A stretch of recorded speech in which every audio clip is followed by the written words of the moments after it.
আমাদের মুখ সংবাদপত্রের মুখ কেড়ে নেওয়ার, মুখ বন্ধ করে দেওয়ার মূল উপাদানগুলোর মধ্যে ছিল ইন্টেলিজেন্স এজেন্সি যারা কাজ করেছে। ডিজিএফআইয়ের একটা ফোন আসলে আপনি নিউজটা নামিয়ে ফেলেছেন, ডিজিএফআইয়ের একটা ফোন আসলে একটা ছেলের চাকরি চলে গেছে। এখন আমি যদি বলি যে ওনারা ফ্যাসিবাদী ছিলেন, এটা কিন্তু কেউ নিবে না। আমাদের এটা নিয়ে রিসার্চ করতে হবে। আবারও বলছি, কারো নামে কোনো ঘৃণা আমরা যেন না ছড়াই। আমি জাস্ট আমার কাছে এভিডেন্স হবে, দেখেন উনি এই কাজটা করেছেন। আজকে যে আমরা বলছি যে আমরা গণমাধ্যমের সংস্কার চাই, আমরা কেন চাই? এই যে আমাদের গণমাধ্যমের যে ফেইলুর হলো গত 15 বছর, সেটা আমাদের জানতে হবে। গভর্নমেন্ট কমিশন করে জানা যায়, কিন্তু সেক্ষেত্রে কি গভর্নমেন্ট কমিশন করলে এক ধরনের এই আমরা যে রিপোর্টগুলো করছি বা গভর্নমেন্টের রিপোর্টটা কতটা অথেন্টিক হয় সেটা নিয়ে একটা সমস্যা তৈরি, বা গভর্নমেন্টের ডিসিশনটা কতটা দুষ্ট চক্র দ্বারা ইনফ্লুয়েন্স হয় সে বিষয়ে আমরা চাই, বা আমি মনে করি এখানে আমরা যারা আছি, আমাদের যারা প্রাইভেট রিসার্চার আছেন, যারা যারা জার্নালিজম নিয়ে কাজ করেন সেরকম গ্রুপ আছেন, সবাই মিলে গত 15 বছরে যে আমাদের যে ফেইলুর, জার্নালিজমের যে ফেইলুর, এই যে জার্নালিজম দিয়ে যে একটা স্বৈরাচারকে শক্তিশালী করার যে বয়ান তৈরির যে প্রয়াস এবং আমাদের সবার সিভিল লিবার্টি কেড়ে নেওয়া, এই কাজগুলো যে হয়েছে, এটা একটা প্রাইভেট ইনিশিয়েটিভে হোক। একনল হ্যান্ড ওয়াশ 100% প্যারাবেন ফ্রি, তাই নিরাপদ হাতের জন্য আস্থা রাখুন একনলে। আইসিটিতে আপনার কি ফেইলুরটা ছিল?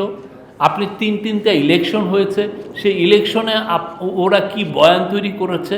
মাওলানা সাঈদীর মৃত্যুর পরে 160 জনকে গুলি করে মারা হয়েছে, ভয়াবহ একটা কিলিং ছিল। আমার মনে আছে আমি 2 দিন ধরে গুনছিলাম, আমি 132টা পর্যন্ত এবং প্রত্যেকটা মৃত্যু আমরা সোর্সিং করেছি পুলিশের থেকে। এমন না যে এটা আমাকে আমার ওই যে লোকাল সাংবাদিক আমাকে বলছে, তা না, আমি পুলিশের থেকে সোর্সিং করে বলছি। তো ওই সময় এত ভয়াবহ কিলিংটা কেন হলো?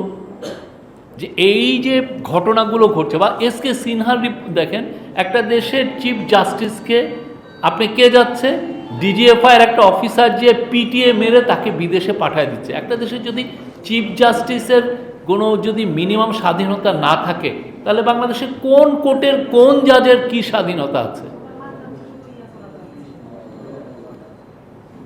প্লাস আপনি ধরেন ওই সময় কি হয়েছে, বিএনপি বলে যে তাদের 50 থেকে 60 লক্ষ ছেলে মেয়েকে কেস দেয়। তো কি আপনি চিন্তা করেন কত লোক? বাংলাদেশের পুরো অ্যাডাল্ট মেল পপুলেশনের 10%কে আপনি অভিযুক্ত করে ফেললেন, এবং যে অভিযুক্ত হচ্ছে তার ছেলে মেয়ে ভাই বোন, কারো আর বিসিএস হওয়ার কোনো নেই, কারো আর কোনো সরকারি চাকরি পাওয়ার কোনো অধিকারই নেই।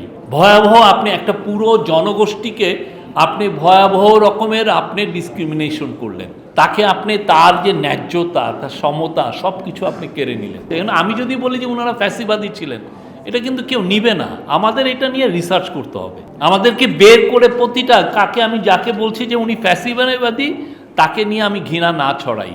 আমি কি করব, তাকে নিয়ে আমি রিসার্চ করব, করে দেখাবো যে দেখেন উনি কি বয়ানটা তৈরি করেছেন। আবারও বলছি, কারো নামে কোনো ঘৃণা আমরা যেন না ছড়াই। আমি জাস্ট আমার কাছে এভিডেন্স হবে, দেখেন উনি এই কাজটা করেছেন। আপনি যতক্ষণ খালি বলবেন ফ্যাসিবাদী ফ্যাসিবাদী, এটা একটা ছেলে খেলা, একটা বাজে ওয়ার্ড হয়ে যাবে, এটা কোনো ফালতু ওয়ার্ড হয়ে যাবে। আমাদের মুখ সংবাদপত্রের মুখ কেড়ে নেওয়ার, মুখ বন্ধ করে দেওয়ার মূল উপাদানগুলোর মধ্যে ছিল ইন্টেলিজেন্স এজেন্সি যারা কাজ করেছে।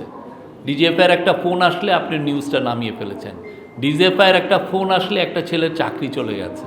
এদেরকে যাতে এরা যেন ভবিষ্যতে আর কোনো দিন সরাসরি ইন্টারভেন না করতে পারে, সেটা আমাদের মেকানিজম বের করতে হবে। ওদেরকেই বলতে হবে যে তুমি যদি এদের সাথে ইন্টারাকশন, তোমাদের একটা ওই রকমের একটা এজেন্সি করে দিবা যেটা তোমাদের মিডিয়া হ্যান্ডলিং করবে, বাইরে কিছু করবে না। ওদের মিডিয়া অফিস, এটা একটা প্রপার মিডিয়া অফিস। যদি আপনার এই রিপোর্টের ব্যাপারে সমস্যা মনে হয়, আপনি আমাকে রিজনের মাধ্যমে জানান যে আপনার রিপোর্টটা ভুল, আমি তখন I will take correct measure.